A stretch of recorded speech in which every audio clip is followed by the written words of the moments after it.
வணக்கம் நண்பர்களே, அம்மாவின் அடுப்படி சேனலுக்கு உங்களை வரவேற்கிறேன். இப்படியில் நண்டு க்ளீன் பண்ண போகிறோம். ஈஸியாக இப்படி க்ளீன் பண்ணுறதுன்னு காமிக்கிறேன் வாங்க.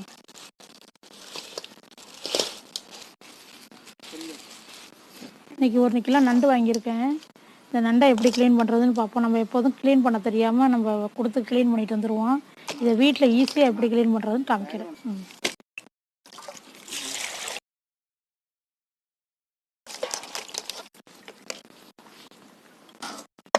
மண் இல்லாமல் சுத்தமாக கழுவிக்கிங்க 2-3 வாட்டி.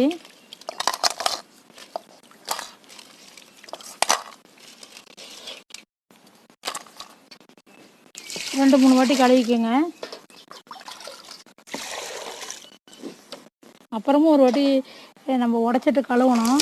இப்போ கழுவிட்டிங்கன்னா ஈஸியாக இருக்கும் உடைக்கிறதுக்கு. உடைக்கிறத காமிப்போம். நண்டு உடைக்கிறது ரொம்ப ஈஸி. 2 காலையும் எடுத்துங்க.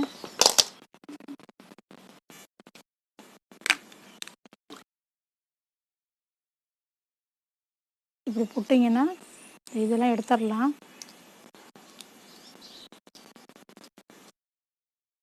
இதெல்லாம் எடுத்துடணும். இப்படி கழுவினீங்கன்னா எல்லாம் கரைஞ்சி வந்துடும். இந்த காலெல்லாம் சின்ன காலெல்லாம் இப்படி உடைச்சிருங்க.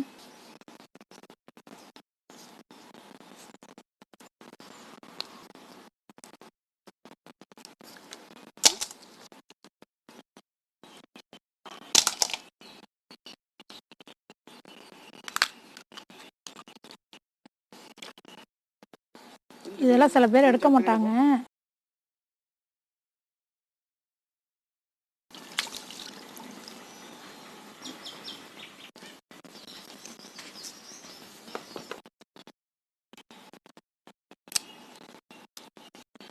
எல்லாம் வேஸ்ட்டு.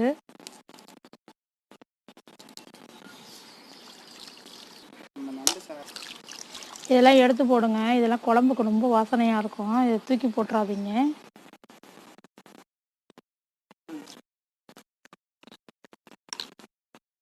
இதில் உள்ள ஒரு சின்ன இதயம் மாதிரி இருக்கும். இதில் எடுத்துட்டு இதை கழுவி வச்சுக்கிங்க.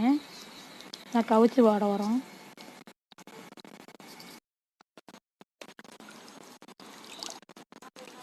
இது நண்டோட முட்டை. ஸ்பாஞ்சு மாதிரி இருக்கும். சாப்பிட்றதுக்கு நல்லாயிருக்கும். கீழே போட்டுறாதீங்க. இது குழம்புல போட்டு சாப்பிடுங்க, நல்லாயிருக்கும் டேஸ்ட்டு. இப்போ நண்டை உடைச்சிட்டோம். இப்போ இதில் உள்ள நெனான்னு சொல்லுவோம். இந்த உள்ளர உள்ளது, அந்த ஓட்டில் உள்ளது, இதை எடுத்து வச்சுருக்கோம். எல்லோரும் கீழே தூக்கி உடைச்சவங்கலாம் தூக்கி கீழே போட்டு போயிடுவாங்க. நம்ம ஆனால் வீட்டில் சுத்தம் பண்ணும்போது இதை நம்ம எடுத்துருவோம். குழம்புல போட்டாலும் சரி, வறுவல் போட்டாலும் சரி, சூப்பராக இருக்கும். இதை க்ளீன் பண்ணும்போது நீங்கள் கீழே போட்டுறாதீங்க. இதை எடுத்து வச்சுங்க. இது கழுவக்கூடாது. இப்படியே எடுத்து வச்சுங்க. இப்போ நண்டை உடைச்ச நண்டை இப்போ கழுவ போகிறோம். சும்மா ஒரு வாட்டி கழுவுனா போதும். நான் 2-3 வாட்டி கழுவி வச்சுருக்கேன். உடைச்சதுக்கப்புறம் ஒரு வாட்டி தான் கழுவணும். 2-3 வாட்டி கழுவக்கூடாது. கழுவுனா அதில் உள்ள சத்தெல்லாம் போயிடும். நம்ம எப்படி நண்டு கழுவுறது ஸ்டெப் பை ஸ்டெப்பாக கழுவி கற்றுக் கொடுத்தோம். இதை வீட்டில் நீங்கள் கழுவிட்டு சமைச்சு சாப்பிடுவேன்.